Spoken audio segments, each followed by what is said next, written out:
हर बार की तरह मुंबई में इस बार भी वही तमाशा देखने को मिला। चाहे सरकार की बात जैसे भी रही हो, तूफान, बारिश और अंधाधुंध एक्सट्रीमली फ्लूड होने के कारण हॉस्पिटल्स, स्कूल्स, रोड इंफ्रास्ट्रक्चर्स और यहाँ का सिस्टम, ड्रेनेज सिस्टम फेल होता हुआ देखने को मिला। हर बार की तरह मई की गर्मी कड़कड़ाती ख़त्म होने के बाद जुलाई का महीना जब शुरू हुआ है, 1 से 5 तारीख के बीच में जो इतनी एक्सट्रीम वेदर कंडीशंस मुंबई में फिर से झेली नहीं गई। कहा तो ये जाता है कि पिछले साल से इस बार ड्रेनेज सिस्टम को बहुत अच्छे से सुधारा गया है, लेकिन तमाशा आपके सामने देखा गया है। जो ये 1 से 5 जुलाई के बीच में मुंबई में एक्सट्रीम फ्लूड और तबाही होते हुए लोग देखने को मिले, आखिर ये क्यों होता जा रहा है? सिस्टम क्यों नहीं सुधर रहा है और क्या मेजर डाउनफॉल्स देखने को मिले?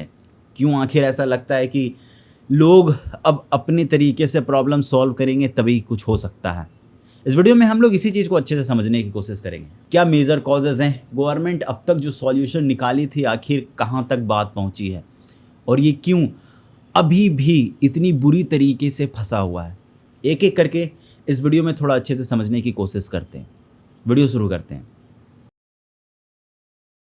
एक बेसिक सा कॉन्टेक्स्ट समझने से पहले ऐसा था कि मुंबई जिस हालात में रही है पिछले दशकों से, ऐसा नहीं है कि इसमें ड्रेनेज सिस्टम्स नहीं थे और मुंबई अपने फ्लूड वाले एरिया से पहले से भी डैमेज्ड हुआ पड़ा है।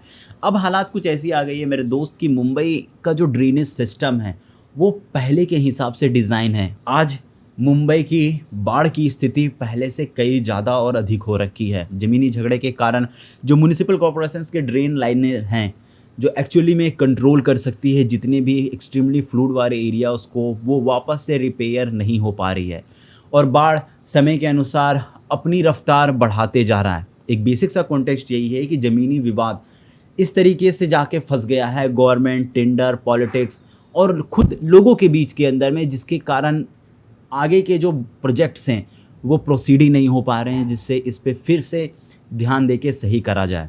आपको स्क्रीन पे मैं डेटा दिखा रहा हूँ 2025 से 2026 के बीच में हेड टू हेड कंपैरिजंस को लेके। हालांकि अगस्त के महीने में देखोगे तो एवरेज रेनफॉल 560 mm के आसपास थी, लेकिन 2026 में मॉनसून इस बार लेट आई है। इसका 80% पानी जो मैंने आपको अभी डेटा दिखाया उसके अकॉर्डिंग ये पिछले 4 दिन में ही हो गई है। ये इतना एक्सट्रीम फ्लूड इतने कम समय में होना ये दिखाता है कि क्लाइमेट चेंज कितनी बड़ी प्रॉब्लम बन के खड़ी हो रही है।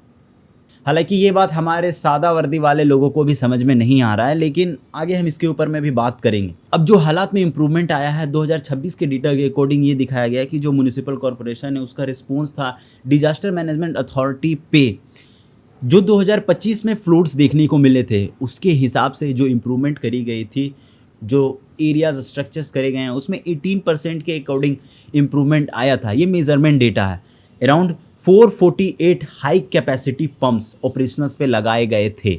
इसके साथ एक और बात भी थी, जो अंडरलाइन इंजीनियरिंग थी वो अभी भी उसी हालात पे रुकी हुई है। इसका सबसे अच्छा जीता जागता एग्जाम्पल था महूल एंड मोगरा वाटर पंपिंग स्टेशन, जो अभी भी अपने लीगल बैटल के हिसाब से फेस कर रहा है। देखिए, छोटी सी बात आपको पता होनी चाहिए, 26 जुलाई 2005 जब मुंबई में डेडलीस्ट फ्लूड और बाढ़ देखने को मिला था, उस समय ये डिसाइड किया गया था जो ये ड्रेनेज लाइज है वो 25 mm से बढ़ाकर 50 mm कर देनी चाहिए। ये प्रोजेक्ट का नाम रखा गया था ब्रह्मपुत्र प्रोजेक्ट और इसमें मेनली यही चैलेंजेस था कि यहाँ के ड्रेन लाइन, नाले जो अर्बन सी में जाकर मिलती है उसे सही से सुधारना है। और ये प्रोजेक्ट स्टार्ट हुआ है, इस पर काम हुआ भी, लेकिन ये 50 mm तक लास्ट गई। आज मुंबई की फ्लूड इससे बहुत ज़्यादा है और यहाँ पे ये भी सबसे बड़ी प्रॉब्लम निकल के आती है, जो अंडरलाइन कंस्ट्रक्शंस हैं डिज़ाइन किए गए वो आज भी नहीं सुधर रहे हैं। और इसके कारण एक सिंपल सा रीज़न निकल जाता है कि ये जो डिज़ाइन और स्ट्रक्चर्स मुंबई की करे गए हैं फ्लूड को मेंटेन करने के लिए वो बहुत पुराने हैं। दूसरी तरफ इस ब्रह्मपुत्र प्रोजेक्ट का एक और सबसे बड़ा प्रॉब्लम जो आज हर जगह देखने को मिल रहा है, 1993 में ये जाके 616 करोड़ के आसपास था। 2006 में ये लगभग 1200 करोड़ तक हो गया है। यहाँ पे कुछ ज़मीनी विवाद भी है। केस बॉम्बे हाई कोर्ट पे भी जाके रुका हुआ है। 33 करोड़ का ज़मीनी विवाद इस पे भी चल रहा है। थोड़ा सा और स्टेप पे बढ़ोगे तो इसके अपने गवर्नमेंट इश्यूज भी हैं, जैसे एक सिंपल प्रोजेक्ट के अंदर में BMC, railway, MMRD, state department, central government और इसके बाद और छोटे छोटे एजेंसीज पार्टिसिपेट रहती हैं। एक सिंगल पेपर को पार करने के लिए हर एक सेक्शन से परमिशन लेना पड़ता है, जिसमें अच्छा खासा समय लगता है। और ज़मीनी झगड़ा का तो मैंने बहुत बड़ा सेक्शंस आपको बताया, जो समय के साथ बढ़ते ही जा रही है। 2026 के डेटा के अकॉर्डिंग ये दिखाया गया कि 26 ऐसे क्रिटिकल लोकेशन है जिसका थोड़ा सा इशू चल रहा है रेलवे और बीएमसी के बीच में। मतलब जो मेनली नालाज हैं और ड्रेन लाइन है वो रेलवे के अंदर में आती है। रेलवे के क्लियरेंस के अकॉर्डिंग इस पर काम नहीं करा जा सकता है। बीएमसी इस पे काम कर ही नहीं सकती है बिना उसके क्लियरेंस के, जिसके कारण जो ये प्रोजेक्ट है अपने आप में डिले पड़ा हुआ है। डेटा में बजट के हिसाब से देखोगे तो बीएमसी की तरफ से 80,000 करोड़ का बजट लगाया गया, लेकिन एक्चुअली में जो ये फ्लूड है इसको कंट्रोल करने के लिए मात्र 1800 करोड़ रुपए लगी है। एक अटेंशन का भी सबसे बड़ा प्रॉब्लम है, यहाँ पे लोगों की तरफ से ध्यान भी नहीं दिया जा रहा है। इसके कारण पॉलिटिकल पार्टी और अपोजिशंस में भी इस बात पे क्वेश्चंस उठाया गया कि आखिर ऐसा क्यों किया जा रहा है। और दूसरी तरफ जो तमाशा होना था वही देखने को मिला। जो म्युनिसिपल कॉरपोरेशन इन्वेस्टिगेशन है उसकी उनने जब ये ऑडिट रिपोर्ट इन्वेस्टिगेट करी तो उसमें अननेसेसरी इन्वेस्टमेंट देखने को मिले अराउंड 297 करोड़, जिसकी कोई ज़रूरत भी नहीं थी। और जो प्रोजेक्ट के अंदर में इश्यूज देखने को मिले बस आप इसे उंगलियों में गिन सकते हो। क्वालिटी कंट्रोल चेक बिना कंप्लीट क्लियरेंस के प्रोजेक्ट को स्टार्ट कर दिया गया, और प्रोजेक्ट जब शुरू हुई जितनी ज़रूरत नहीं थी उससे पतले सड़क बनाए गए एक्चुअली ट्रैफिक को ध्यान में रखते हुए। जब क्वालिटी और कंट्रोल चेक की बात करी गई तो यहाँ पे इंडिपेंडेंट इंजीनियर्स भी नहीं थे मेजर डिसीजंस के टाइम में। इसके अलावा जो प्रोजेक्ट रिपोर्ट प्रिपेयर करनी थी ऑडिट में, उस प्रोजेक्ट में भी इशूज़ देखने को मिले। ऊपर से लेके नीचे तक सब बस इस तरीके से कह सकते हो कि बस मनमाना सा चल रहा था, जो अच्छा लगा हमने कर दिया, काम तो हुआ ना देखने के लिए।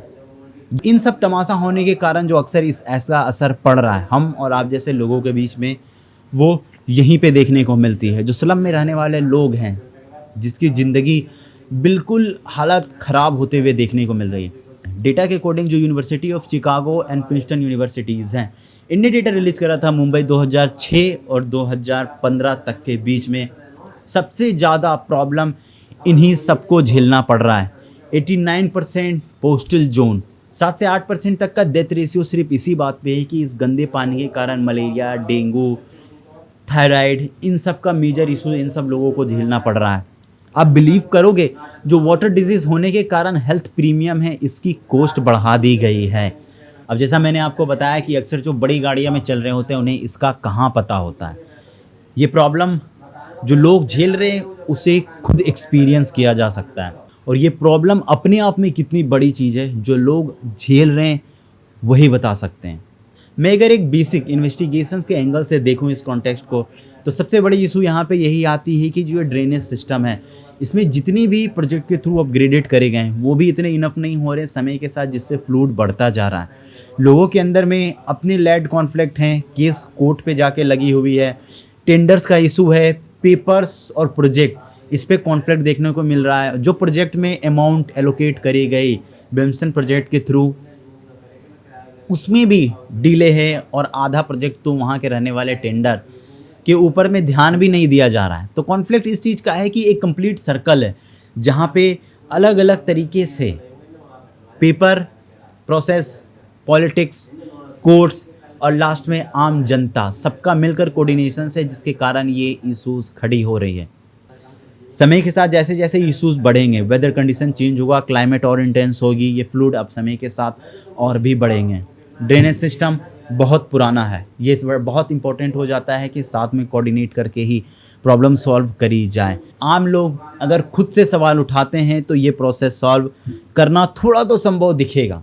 बस कोशिश आप इतना कर सकते हैं कि जिसमें मेजर इश्यूज दिख रही है उस पर आवाज़ उठाई जाए। इसे ट्वीट करो, डालो और मीडिया पे शेयर करो, टैग करो वहाँ के स्टेट गवर्नमेंट को, म्यूनिसिपल कॉरपोरेशंस को और इवन वहाँ के बॉडीज़ जो इसे अप्रोच कर रही है।